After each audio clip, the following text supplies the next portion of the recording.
માટે અમદાવાદમાં 10મો સ્ટીલ પુલ સફળતાપૂર્વક લોન્ચ કરાયો.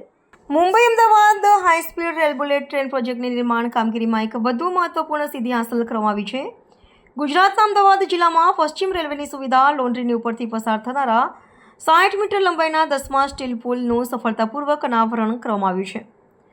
National high speed rail corporation limited દ્વારા હાથ ધરાયેલા અત્યંત જટિલ એન્જિનિયરિંગ કાર્યને પશ્ચિમ રેલવેની સક્રિય લાઇન નજીક માત્ર 7 કલાકના ટૂંકા ગાળામાં પૂર્ણ કરવામાં આવ્યું હતું, જે પ્રોજેક્ટની ઝડપી પ્રગતિ સૂચવે છે.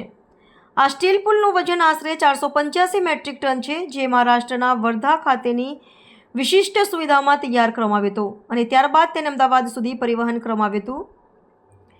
રેલવે ટ્રેકની નજીક જમીનથી 16.5 મીટરની ઊંચાઈએ બાંધકામ બાદ તેને સેમી ઓટોમેટિક જેકની મદદથી તેના અંતિમ સ્થાને સરકાવવામાં આવ્યું હતું. આ પુલની ઊંચાઈ 12 મીટર અને પહોળાઈ 11.4 મીટર છે. આ સાથે પુલમાં 20,000થી વધુ ઉચ્ચ ક્ષમતાના હાઈ સ્ટ્રેન્થ બોલ્ટનો ઉપયોગ કરવામાં આવ્યો છે, જે તેની 100 વર્ષની ટકાઉપણાની આયુષ્યની ખાતરી આપે છે.